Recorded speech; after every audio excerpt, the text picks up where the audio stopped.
constaté tenga la mi biloko na ngai na tili mobali na ngai na osipela na moti na moi mosala mutalambi mobali na ngai akolia bien o etali à manger ya mobali na yo okoki jamais kotikela yango mwana mosala alamba expérience personnelle ya bana misala na moi n'apporte koko une jeune fille à côté ala moi ça cheki ngai na mwana kamwe mosala bilamba ndako na salaka koko mtakoti non comme ça là les mamans faites attention tu travailles tu laisses des enfants à aide ménagère yaya faites attention les caméras surveillance les allons cherté les cherté parce que vie à bas na yo vie à ndako na yo les apprécier les plus cher que la caméra surveillance on parle d'abord dans la Jésus Christ on sait la puissance il y a Saint-Esprit et ça la randa tout Saint-Esprit azo rien na kati ya ndako ata domestique wana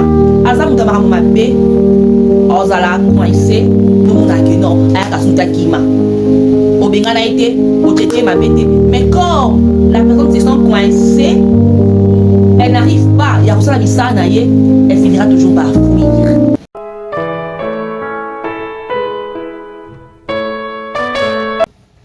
Ça a été toujours un réel plaisir pour nous, chers internautes, d'être là pour le compte du conseil du jour. Bonjour, bonsoir, tout dépend de l'heure à laquelle vous allez tomber sur notre vidéo. Si c'est pour la première fois que vous tombez sur notre chaîne, ne passez pas sans pour autant nous laisser votre abonnement et activer la cloche de notification pour rejoindre la grande communauté Gingombe Télévision. Vous nous suivez depuis Kinshasa, la capitale de la République démocratique du Congo. Voilà, un clin d'œil spécial à Mama Eva, des papas Jancy, et puis aussi à Yaana Kintsuka, Motema ya papa Roger Mansoni depuis Irlande, la grande famille Le Foutou, maman Susanna Masuka. Nous vous saluons. Voilà. Conseil du jour est là avec des conseils concrets, des solutions concrètes qui vous aident à mieux vivre. Voilà. L'autre là, aide ménagère. Aide ménagère. Numéro est affiché là. Envoyez-nous vos suggestions. Le conseil, toi, dans le cas pour ça. Remarque la bino. Et il y a une dame qui nous a contacté par rapport à son aide ménagère. Aïbi Singa Lobi, madame, nazalaka mwana musala nazwaki na ndako. Mwana musala ngai azali même tribu na mobali na ngai. Baza bandeko ya bandundu. Yaza na ye mutu ya muswahili mais abala mutu bandundu. Bavandaka bien. Certains plats ya bandundu la femme a maîtrisé vraiment ti. A maîtrisé et un jour son mari a dit na posala mbelaye c'était quoi Mikubuka je crois Mikungu c'est ça le nom Mikungu ya bien même pas ayo kangote parce que c'est une spécialité ya bandeko ya bandundu le grand bandundu et comme aide ménagère na aza mutu kuna ya baza province mokona na mobali na ye atunaki yeso oyekola mbango oui na yekola mbango kutu boye okola nango bilo mwa bongo aide ménagère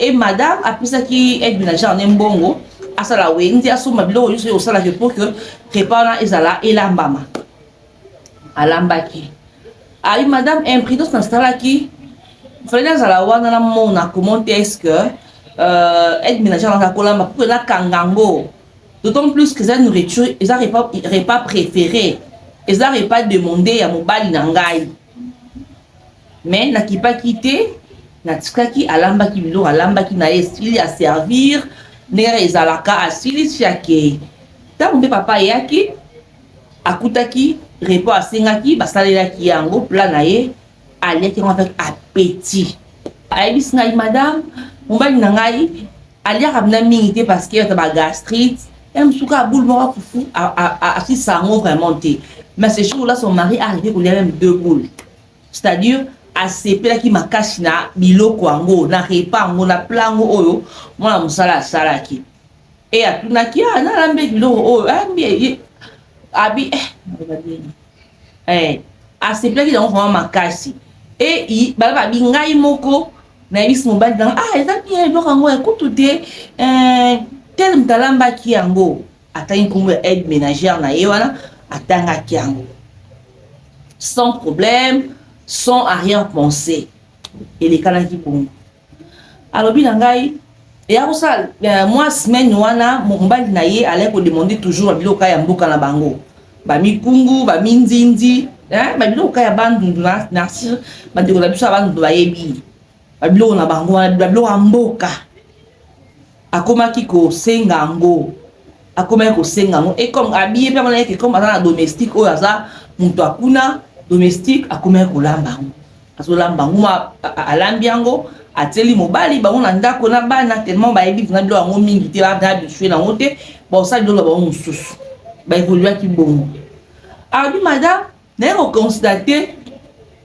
soki nga alambi biloko na ngai natieli mobali na ngai mobali akosepela nango te olaka moke atiki mais soki jour wana mwana mosala moto alambi mobali na ngai akolia bien eto mpe mwasi ekomi kosalanga mwa bien te comment est-ce que mobali na ngai so na servir ye il réclame toujours il fallait ngani alamba mpo ni alambaki yango te il faut tika lamba ngai abi yesu ekomaki kosala bien te komonaki mobali na ye azopréféré biloko ya aide ménagère na ye détail moko auparavant mwana mosala azalaki kolamba te ala kolamba te so alamba biloko ye mosusu ya bana mais babiloko ya mobali na ye moto alaki kolamba yango mais le jour oyo mobali na ye asalaki repas moko ezalaki repas demandé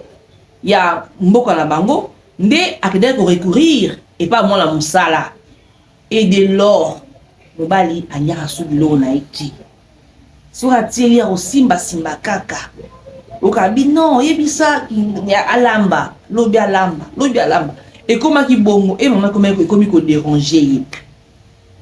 kodéranger ye nda mama merdi puis ayo remarqué sikoyo mwana mosala achangea mbala moko akoma na baexcès de zèle bajour mosusu boye na ntongo mobali olatika gu na ye pa mwasi oyo akaka na batongo wana parce que mwana mosala yaka na ntongo makasi de ya 7 heures azalaka wana omona mosusu mobali ava akende so adéjeuner mosusu mpe odéjeuner te parce que bambouteillage omona aleki ye moko na nsima esika domestique azali omona abiselanga boye apesi ye mbongo sans pour autant leka par mwasi ekomi kosali problème sikoyo mama nazoyeba te noyeba te nafungoli porte moko quelque part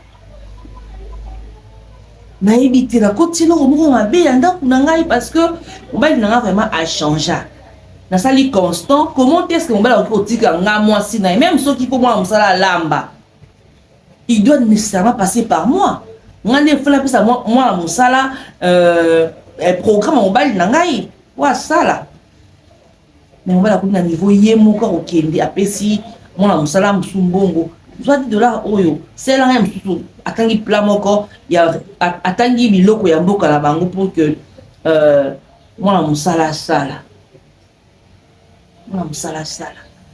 ntango abeteli nga lisolo wana nabi non je parlais avec la dame oyo nayebisaki ye ayokaki tosolaki nga na ye epesaka mwa makanisi ya koya koconseille bamama par rapport ya baide ménagère oyo tozwaka na bandako na biso toyebi bango te tozwi étranger tokotina ndako parce que toaka na choix te vie conjoncture il faut mwasi pa bouger akota bima donc soki mpe na ndako en entièreté e na mosala mosusu okosala libanda esalaka biso mwa pasi yango monaka tozalaka toujours censé recourir epai ya bandeko na biso aide ménagère mais nakoloba boye bandeko nanga bamama ça c'est pour nous le maman il faut faire très attention premièrement bamama o etali à manger à pa ya mobali na yo, à manger à mobali na yo, okoki jamais jamais jamais kotikele yango mwana musala alamba. Zo mwana musala na o mama asala ndako na yo, asukula bilamba, mais cuisine na yo, chère dame, tolongo la légèreté, kozwa cuisine na yo, biloko oyo bana ba kolia, surtout o mobali na kolia, otikela ngo bonne alamba. Na conseiller bino ba maman bosala rango te, parce que cuisine eza vie ya ndako na bino.